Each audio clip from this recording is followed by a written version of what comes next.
মনে আছে তো, না ভুলে গেছেন? আলহামদুলিল্লাহ। এখন পুরো সিরাতটাকে শর্ট সময়ের মধ্যে সামারি করাটা খুবই ডিফিকাল্ট। এই জন্য আমরা আপনাদের সবার হাতে একটা করে সিরাতের বই তুলে দিয়েছি, এবং আমি বিনীত অনুরোধ করব প্রত্যেককে এই সিরাতের বইটা মুখস্থ করে ফেলার জন্য। আলোচনা বিজ্ঞ ওলামায়ে কেরাম যেভাবে করেছেন, এতে আমার আলাদা করে কথা বলার কোনো প্রয়োজন নাই।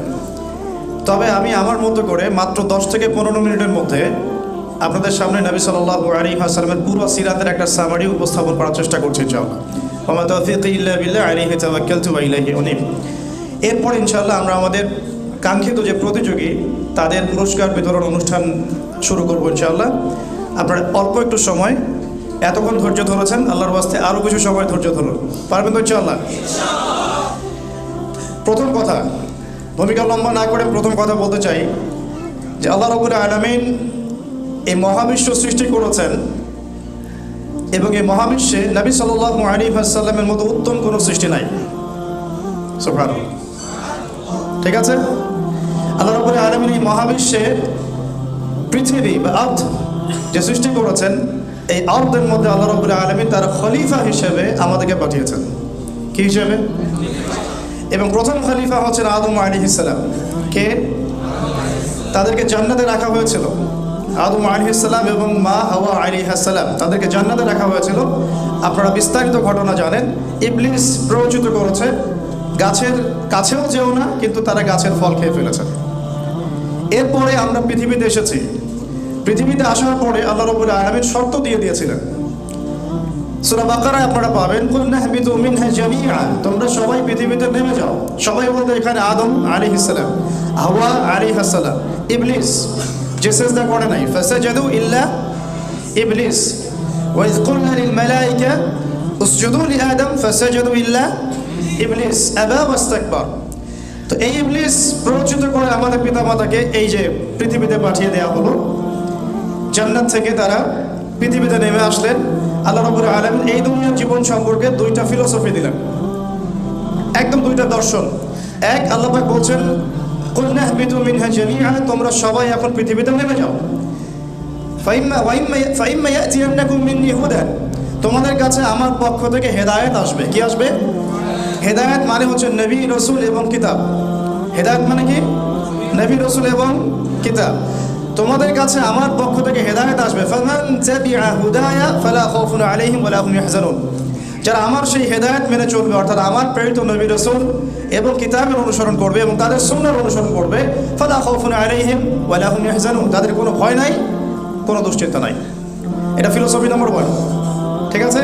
আর 2 নম্বর হচ্ছে ওয়াল্লাযীনা কাফারু ওয়া কাযযাবু বিআয়াতিনা, আর যারা আমার এই হেদায়েত, অর্থাৎ আমার নবী, রাসূল, আমার কিতাব আমার প্রেরিত নবী, রাসূল এবং তাদের সুন্নাহ, এগুলোকে অস্বীকার করবে এবং মিথ্যা প্রতিপন্ন করবে, ফাউলাইকা আসহাবুন নার, তারা হচ্ছে জাহান্নামের অধিবাসী, হুম ফিহা খালিদুন, তারা সেখানে চিরস্থায়ী হবে। এই সিলসিলা শুরু হয়েছে আদম আলাইহিস সালাম থেকে।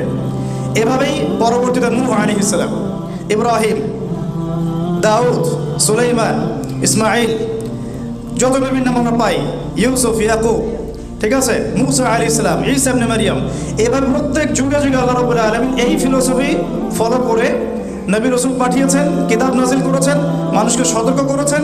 যারা কিতাব মেনে নিয়েছে, সুন্নাহ মেনে নিয়েছে, আল্লাহর হুকুম মেনেছে, তারা জান্নাতে চলে গেছে ইনশাআল্লাহ। দুনিয়াতেও সফল হয়েছে, পরে হলো জান্নাত। আর যারা মানে নাই, অস্বীকার করেছে, নবী, রাসূলের সুন্নাহ ফলো করে নাই, আল্লাহর কিতাবের আনুগত্য করেনি এবং আল্লাহর দাসত্ব করে নাই, তারা জাহান্নামে চলে গেছে। সিম্পল। এই সিলসিলায় বলা হয় যে 1,24,000 নবী, রাসূল এসেছেন। সুবহানাল্লাহ।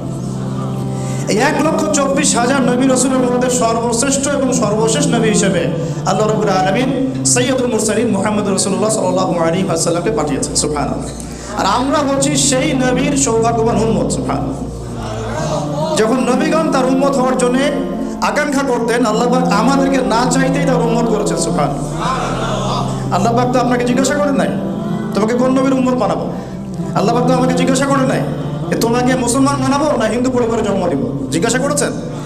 এই শুকরিয়াটা আদায় করে আমরা কিয়ামত পর্যন্ত শেষ করতে পারবো না যে এক, আমরা মুসলিম পরিবারে জন্ম নিয়েছি, সেকেন্ড, আমরা মুহাম্মদ সাল্লাল্লাহু আলাইহি ওয়াসাল্লামের উম্মত হয়েছি।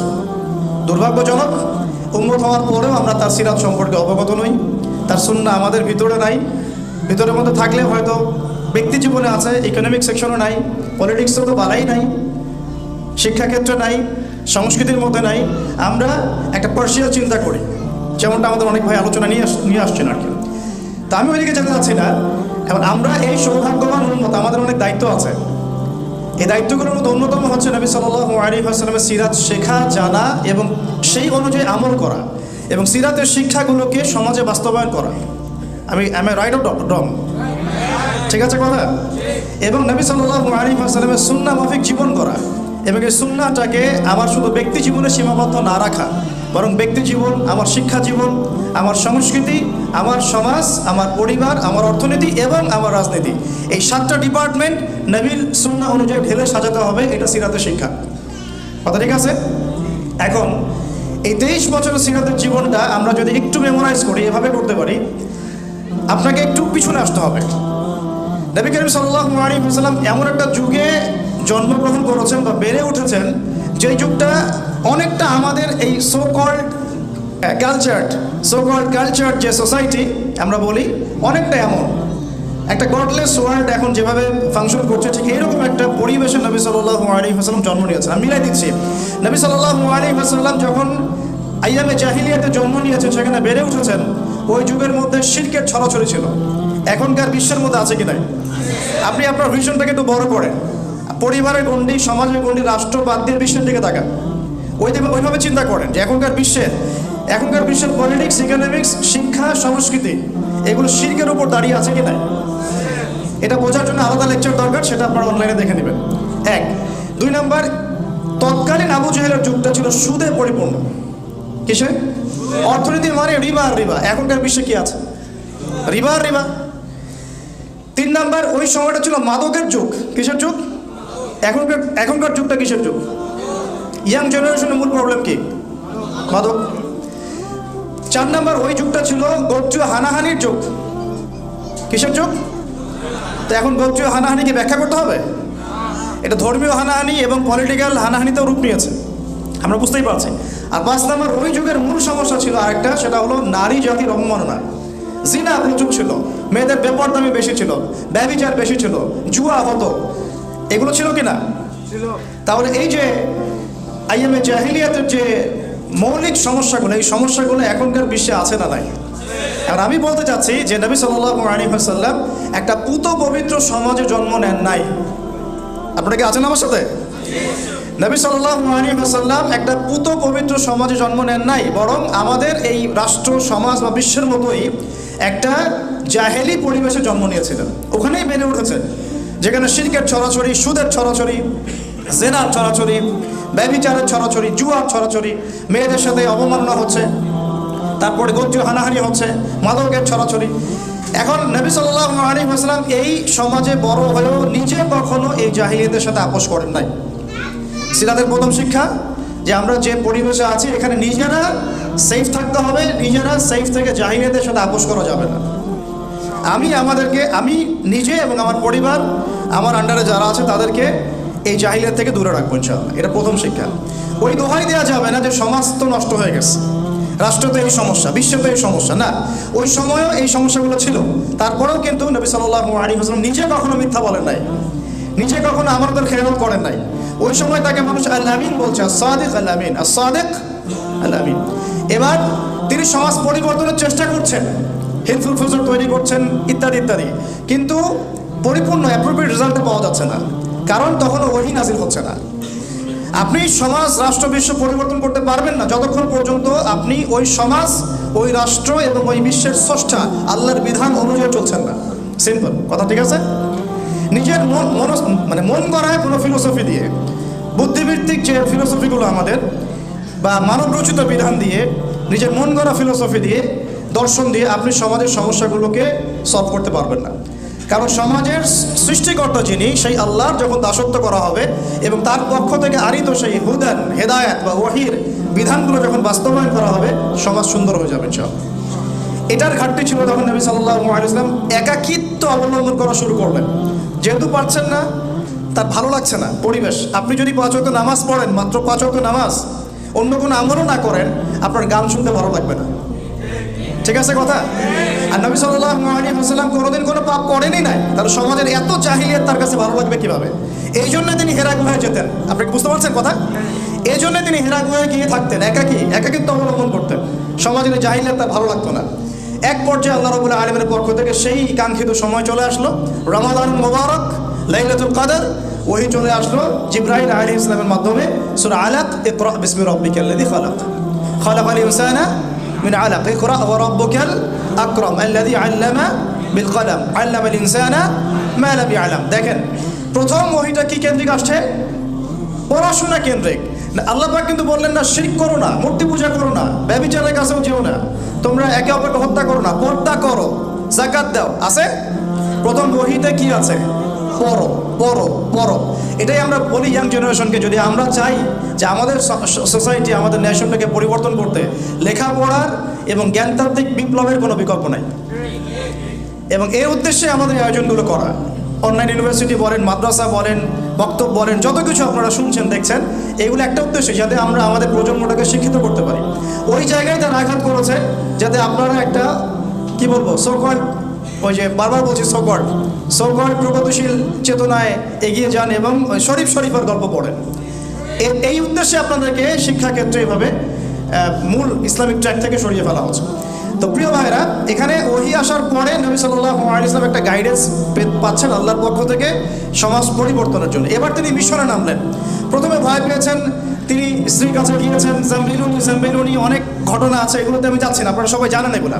মূল কথাটা কি? আল্লাহ পাক তাকে বলছেন সূরা মুজাম্মিলে কি, ইয়া আইয়ুহাল মুদাম্মিল, ইয়া আইয়ুহাল মুদাথথির, সূরা মুদাথথিরে কি, ইয়া আইয়ুহাল মুদাথথির কুম ফাআনযির ওয়া রাব্বুকা ফাকাব্বির ওয়া সিয়াবাকা ফাতাহির ওয়া রুজজা ফাহজুর। দ্বিতীয় ওহীর একটা মৌলিক কথা হচ্ছে কুম ফাআনযির, হে কম্বল আবৃত রাসূল, আপনি ভয় পায়েন না, আপনি ভয় পায়েন না, নিজের জানের উপর কোনো আশঙ্কা করেন না, আপনি আমার মনোনীত বান্দা। আপনি মনে করছেন যে কি ব্যাপার, আমাকে কোন ফেরেশতা এসে চেপে ধরলো, অস্বাভাবিক মনে হচ্ছে, না, আপনি উঠেন মানে বিছানা থেকে উঠেন না, উঠেন মানে হচ্ছে আপনি উঠেন, সমাজে নামেন, দাঁড়ান, আমার ওহী দিয়ে মানুষকে সতর্ক করেন। সুবহানাল্লাহ। তিনি ছিলেন কানা বাশীরান ওয়া নাযীরা, তিনি ছিলেন সুসংবাদদাতা এবং সতর্ককারী। তারপরে রহমাতুল লিল আলামিন, তিনি ছিলেন কি, পুরো বিশ্বের জন্য দয়া। এখন এই আদেশ আসা মাত্রই নবী সাল্লাল্লাহু আলাইহি ওয়াসাল্লাম উঠে দাঁড়ালেন, সমাজে নামলেন, নেমে দাওয়াতের মেহনত শুরু করলেন। খুব সংক্ষেপে বললে প্রথম 3 বছর তিনি গোপনে দাওয়াত দিয়েছেন। কত বছর? 3 বছর গোপনে দাওয়াত দিয়েছেন। আমাদের অনলাইন মাদ্রাসার বয়সই হয়নি 3 বছর, আর তিনি গোপনে ইন্ডিভিজুয়াল দাওয়াত দিয়েছেন মানুষকে 3 বছর, মানুষের ডোর টু ডোর গিয়ে। তখনও প্রকাশ্যে বলেনি নাই যে লা ইলাহা ইল্লাল্লাহ মুহাম্মাদুর রাসূলুল্লাহ, এটা প্রকাশ্যে বলাই হয়নি। মানুষকে ইন্ডিভিজুয়ালি দাওয়াত দিতেন, যারা তাকে চিনতেন, কাছের মানুষ, আবু বকর সিদ্দিক, তারপরে আপনার যায়েদ ইবনে হারেসা, তারপরে আলী ইবনে আবি তালেব, খাদিজা রাদিয়াল্লাহু আনহা, কাছের মানুষ, আব্দুল্লাহ ইবনে মাসউদ, এরকম কাছের মানুষরা তার ইসলাম কবুল করলো। মাশাআল্লাহ। প্রথম 3 বছরের ওই সাহাবীরাই কিন্তু বদরে ছিলেন, তারাই কিন্তু উহুদে ছিলেন, তারাই কিন্তু পুরো জীবন নবী সাল্লাল্লাহু আলাইহি ওয়াসাল্লামের পাশে একেবারে ছায়ার মতো দাঁড়িয়েছিলেন। ঠিক আছে কথা? এবার 4র্থ বছর থেকে প্রকাশ্যে দাওয়াত শুরু হলো। কেন? কারণ এই সময় থেকে আল্লাহ রাব্বুল আলামিন যেমন আদেশ করলেন, ওয়ানজির আশিরাতাকাল আকরাবিন, তুমি তোমার নিকট আত্মীয়দেরকে প্রকাশ্যে দাওয়াত দাও এবং কাছের তোমার গোত্রদেরকে দাওয়াত দাও। তিনি সাফা পাহাড়ের পাদদেশে উঠলেন, সবাইকে দাওয়াত দিলেন। আবু লাহাব ঢিল ছুড়ল, সূরা লাহাব নাজিল হলো, জানেন তো এগুলো আপনারা, ওইদিকে যাচ্ছি না। এখন কখন আরো প্রকাশ্য রূপ লাভ করলো? যখন ওমর আর হামজার মতো সাহাবীর ইসলাম কবুল করলেন। সুবহানাল্লাহ। মানে আমরা যখন দাওয়াতের মুভমেন্ট করব বা একটা রেভলিউশনের চেষ্টা করব, তখন যখন শক্তিশালী মানুষটাকে আমাদের পক্ষে আনার চেষ্টা করতে হবে, এবং সেটা দাওয়াতের মাধ্যমে। কিসের মাধ্যমে? এই জন্য আমরা বলি আমাদের দাওয়াত সর্বমহলে দিতে হবে। আবার যুবকদেরকে, যুবতীদেরকে, আমাদের বাচ্চাদেরকে, আমাদের মা বোনদেরকে, আমাদের সরকারকে, প্রশাসনকে, মানে প্রত্যেকটা সেক্টরের ভাই বোনদেরকে খুঁজে খুঁজে দাওয়াত দিতে হবে। কাউকে দূরে ঠেলে দেওয়া যাবে না। কে জানে তাদের মধ্য থেকে হামজা বের হতে পারে কি না? তাদের মধ্য থেকে ওমর ইবনে খাত্তাবের জন্ম হতে পারে কি না? এইটা আমাদের কাজ। তো নবী সাল্লাল্লাহু আলাইহি ওয়াসাল্লাম 4র্থ থেকে 10ম এই 7টা বছর এইভাবে প্রকাশ্যে দাওয়াত দেওয়া শুরু করলেন, যখন হামজা, ওমর এইরকম বড় বড় কিছু সাহাবী ইসলাম কবুল করলেন এবং আল্লাহ পাক আদেশ করলেন। আর যখনই প্রকাশ্যে দাওয়াত শুরু হলো, তখনই নির্যাতন, নিপীড়ন, অত্যাচার চূড়ান্ত মাত্রায় বাড়তে লাগলো। প্রথম 3 বছর কিন্তু এত নির্যাতন ছিল না, ছিল 4র্থ থেকে 10ম বছর পর্যন্ত আপনি যান, দেখবেন নির্যাতনের মাত্রা শেষ নাই। সাহাবীদেরকে মারা হচ্ছে, পিটানো হচ্ছে, কাউকে সম্পত্তি থেকে বহিষ্কার করা হচ্ছে, কাউকে কি ওই যে তপ্ত মরুভূমির মধ্যে শুইয়ে দিয়ে পিটানো হচ্ছে, কত কি হয়েছে, এগুলো আলাদা আপনারা শুনেছেন, ওস্তাদরা বলেছেন। এখন এই 7 বছর কিন্তু নবী সাল্লাল্লাহু আলাইহি ওয়াসাল্লাম সাহাবীদেরকে বলেননি যে তোমরাও প্রতিবাদ করো, বলেছেন? বরং তিনি বলেছেন সাবরান আলা ইয়াসির ফাইন্নামা উইদাকুমুল জান্নাহ, তোমরা সবর করো, ধৈর্য ধরো, ইনশাআল্লাহ এর প্রতিদান হচ্ছে জান্নাত। কারণ ওই সময় প্রতিহত করার মতো শক্তি আমাদের ছিল না, বা ছিল না বললে আমি ঠিক কিছুটা ভুল করবো, আল্লাহ পাকের পক্ষ থেকে আদেশটা আসে না, ঠিক আছে? ওই সময় কিন্তু হামজা রাদিয়াল্লাহু আনহু বলছিলেন যে ইয়া রাসূলুল্লাহ আর কত, আপনি বললে আমরা এখন প্রতিবাদ করি। হ্যাঁ, একদিন একজন সাহাবী এসে বলছেন ইয়া রাসূলুল্লাহ আর কত সহ্য করবো, আপনি বদদোয়া করেন ওদের প্রতি। নবী সাল্লাল্লাহু আলাইহি ওয়াসাল্লাম বলছেন না, একদিন দেখবে আমার এই দিন মাশরিক আর মাগরিবে পৌঁছে যাবে, ওই সুদূর হীরা নগরী থেকে একজন আসবে, এসে তাওয়াফ করে যাবে, হজ করে যাবে, কেউ তার কোনো ক্ষতি করবে না, আল্লাহকে ছাড়া সে কাউকে ভয় করবে না। ওয়ালাকিন্নাকুম তাস্তাজিলুন, কিন্তু তোমরা খুব তাড়াহুড়া করছো। কি করছো? এই ভুলটা আমরা করছি বাংলাদেশের মানুষ। আমরা দিন প্রতিষ্ঠার ক্ষেত্রে এই ভুলটা করছি, আমরা খুবই তাড়াহুড়া করছি। আমরা মনে করছি যে এখনই করতে হবে, এভাবেই করতে হবে, আজকেই করতে হবে। একটা সিলসিলা আছে, একটা ট্র্যাক আছে, একটা কনস্ট্রাকটিভ সিরাতের আমাদের সামনে রোল মডেল আছে, আমাকে সেই পথে হাঁটতে হবে। এবং নবী সাল্লাল্লাহু আলাইহি ওয়াসাল্লাম সাহাবীদের মধ্যে ঐক্য রেখা ছিলেন, বিভক্ত হয়ে যান নাই, আমরা বিভক্ত হয়ে গেছি। তিনি যা আদেশ করতেন সাহাবীরা সামি'না ওয়া আতা'না, শুনলাম মানলাম। আমাদের জনগণ এমন না, শুনে মানে এমন না, একটা কথা বলবেন উল্টাটা করবে। এখানে জামাআত পাবেন না, আপনি ইমারত পাচ্ছেন না, একজন সুযোগ্য নেতা পাচ্ছেন না যার আন্ডারে সবাই পিছনে গিয়ে দাঁড়াবে। আছে? বলেন সত্যি কথা? নাই, সবাই সবার মতো কাজ করছি আমরা। ওকে ফাইন, কাজগুলোকে সমন্বয় করতে হবে, এটা হচ্ছে আমাদের কাজ, আমাদের একটা ভিশন। এখন নবী সাল্লাল্লাহু আলাইহি ওয়াসাল্লাম এই 7 বছরে আমাদেরকে অস্ত্র হাতে প্রতিহত করতে বলেন না, বরং তিনি বলেছেন সবর করতে, হিকমার সাথে দাওয়াত দিতে। ওরা যদি আমাদেরকে খারাপ কিছু থ্রো করে, আমাদেরকে ভালো থ্রো করতে বলা হয়েছে, ঠিক আছে? ওরা খারাপভাবে যদি আমাদের সাথে কোনো অ্যাটিটিউড করে বা অ্যাটেম্প নিয়ে আসে, আমাদেরকে বলা হচ্ছে তোমরা কল্যাণ দিয়ে এর প্রতিবাদ করো, আরও ভালোটা দিয়ে করো। এই জায়গায় আমাদের ল্যাকিংস আছে কি নাই? আছে। এরপরে কি হলো, নবী সাল্লাল্লাহু আলাইহি ওয়াসাল্লাম দেখলেন যে অত্যাচারের মাত্রা প্রচণ্ড বেড়ে গেছে, তখন দুর্বল সাহাবীদেরকে তিনি বললেন তোমরা আবিসিনিয়াতে চলে যাও। কোথায়? আবিসিনিয়া। দেখেন প্রথম হিজরত কিন্তু মদিনা হয়নি, কোথায় হয়েছে? সেখানে বাদশা নাজাশী ছিলেন একজন খ্রিস্টান, এই পশ্চিমা সভ্যতার খ্রিস্টানদের মতো না, যারা ছেলে ছেলে বিয়ে করে, নাউজুবিল্লাহ, ওই রকম না। বরং তিনি ছিলেন একজন সৎ খ্রিস্টান, যিনি ঈসা আলাইহিস সালামের প্রতি ঈমান নিয়ে এসেছিলেন, এবং তিনি পরবর্তীতে মুসলিমও হয়েছেন, মুসলমানদেরকে আশ্রয় দিয়েছিলেন। সূরা মারিয়ামের তেলাওয়াত শুনে মুসলমান হয়ে গেছেন, আলহামদুলিল্লাহ। মুসলমানদেরকে এমন সাহায্য তিনি করেছেন যেটা আসলে হয়তো আমরাও করতে পারবো কিনা আল্লাহ ভালো জানেন, ঠিক আছে? তো এখন তিনি যখন ইন্তেকাল করেন, নবী সাল্লাল্লাহু আলাইহি ওয়াসাল্লাম তার গায়েবারা জানাজাও কিন্তু পড়েছেন। এই বাচ্চা নাজাশীর কথা বলছি। তার রাজ্যে তিনি মুসলমানদেরকে আশ্রয় দিলেন, তারা শান্তিতে থাকতে লাগলেন। এইদিকে দাওয়াতের মেহনত চলতে লাগলো মক্কায়। চলতে চলতে দেখা যাচ্ছে মক্কাতে 3 বছর বয়কট করে দিল আমাদেরকে, মনে আছে? 3 বছর বয়কট। ওদের সাথে চলবো না, ফিরবো না, বিয়ে শাদী করবো না, গাছের ছাল পাতা খেয়ে তারা থাকতে লাগলেন শিয়ারে আবু তালেব, ওই পাহাড়ের পাদদেশে। ওই সময় সাহাবীদের গায়ের রোদ এত বেশি ছিল, কেউ যদি খাবার অনুদান দিয়ে যেত না, তারা ফিরিয়ে দিতেন যে অনুদানের দরকার নাই, আল্লাহ খাওয়াবে আমাদেরকে। সত্যি বলছি, বাস্তবতা সিরাত আর আমাদের মধ্যে আকাশ পাতাল পার্থক্য, অনতিক্রম্য ব্যবধান একটা। এই ব্যবধানটা যত কমবে ইসলাম তত বিজয়ী হবে ইনশাআল্লাহ। এই ব্যবধান যত কমাতে পারবো তত ইসলাম বিজয় লাভ করবে ইনশাআল্লাহ। এই ব্যবধান কমানোর দায়িত্ব কিন্তু ইন্ডিভিজুয়ালি আমাদের প্রত্যেকের সবার। এখন আসেন, এই 3 বছরের বয়কট জীবন শেষ হয়েছে আপনারা জানেন অলৌকিকভাবে। আল্লাহ পাক ওই বয়কটের দলিল নামাটা খাইয়ে দিয়েছেন ওই মাটির পোকা দিয়ে, এটা আপনারা জানেন। 3 বছর বয়কটের পরে নবী সাল্লাল্লাহু আলাইহি ওয়াসাল্লামের জীবনে ঘটে যায় 3টা বড় বড় ঘটনা। একটা হচ্ছে চাচা আবু তালেবের ইন্তেকাল, যে আবু তালেব ছিল সাপোর্ট, মক্কায় সবচেয়ে বড় সাপোর্ট, তাই না? তিনি এত বড় সাপোর্ট ছিলেন যে আমরা করতে পারিনি নবীকে এখন পর্যন্ত, আমরা তো দাঁড়িয়ে রাখতে পারছি না। আর চাচা আবু তালেব পুরো ন্যাশনাল এগেনস্টে তার ভাতিজাকে সাপোর্ট দিয়েছেন, তারপরেও শেষ পর্যন্ত ইসলাম কবুল করতে পারেন নাই। আর আল্লাহ পাক আপনাকে আমাকে মুসলিম পরিবারে জন্ম দিয়েছেন, আমরা হক আদায় করতে পারি না। কথা বোঝা যাচ্ছে কি আমার? এখন আসেন, চাচা আবু তালেবের ইন্তেকালের মাত্র কয়েকদিন পরেই ইন্তেকাল করেছেন খাদিজা রাদিয়াল্লাহু আনহা, সবচেয়ে প্রিয়তমা প্রেমময় স্ত্রী। এই শেল্টার, তখন তিনি অনেক ব্যথিত, বিষণ্ণ। ওই সময় আল্লাহ রাব্বুল আলামিন তাকে মেরাজ করালেন, সুবহানাল্লাহ। একেবারে আল্লাহ রাব্বুল আলামিনের কাছে নিয়ে গিয়ে ওহীগুলো করলেন। মনে আছে সূরা বাকারা শেষের আয়াতগুলো? সালাত 50 ওয়াক্ত থেকে কমতে কমতে 5 ওয়াক্ত আল্লাহ পাকের নিদর্শন দেখালেন। বাইতুল মুকাদ্দাসে নিলেন, সেখানে ইমামদের তিনি ইমামতি করলেন। আল্লাহ পাক তার কষ্ট ভুলিয়ে দিলেন। এরপরে ইসলামের টার্নিং পয়েন্ট চলে আসে। এরপরে 11তম বছরে এর আগে নবী সাল্লাল্লাহু আলাইহি ওয়াসাল্লাম তাইফে গিয়েছেন, তাইফের আলোচনা আপনারা শুনেছেন। সেখানে আব্দু ইয়ালাই, আব্দু মাসউদ, হাবিব বিন আমর তারা ইসলাম কবুল করে নাই, বরং তাইফবাসী নবীকে মেরেছে, রক্তাক্ত করেছে, ফিরিয়ে দিয়েছে। এবং এই ফিরিয়ে দেওয়ার ঘটনা কত হৃদয় বিদারক ছিল সেটা আমরা আরিফ বিন হাবিব ভাইয়ের মুখ থেকে শুনেছি। এখন তিনি কিন্তু বদদোয়া করেন নাই, বরং তিনি তাইফবাসীর জন্য দোয়া করেছেন যে আমি আশা করি যে আল্লাহ পাক তাদের ওরস থেকে এমন প্রজন্ম বের করবে যারা পরবর্তীতে আল্লাহর প্রতি ঈমান আনবে ইনশাআল্লাহ। তো দেখেন, আমাদের দায়ীদের মধ্যে, আমাদের যারা ইসলাম প্রতিষ্ঠায় আমরা কাজ করতে চাই বা স্বপ্ন দেখি, আমাদের মধ্যে কি এই সুরতটা আছে? এইরকম মানে ওপেন মাইন্ডেড একটা হৃদ্যতা আছে কি? এই মাইন্ডেড নাই, বরং আমরা সিলি একটা ইস্যু নিয়েও বদদোয়া করে ফেলি মানুষকে। আল্লাহ নবী সাল্লাল্লাহু আলাইহি ওয়াসাল্লাম বদদোয়া তো করেন নাই, পুরা উল্টা দোয়া করলেন তাদের জন্য।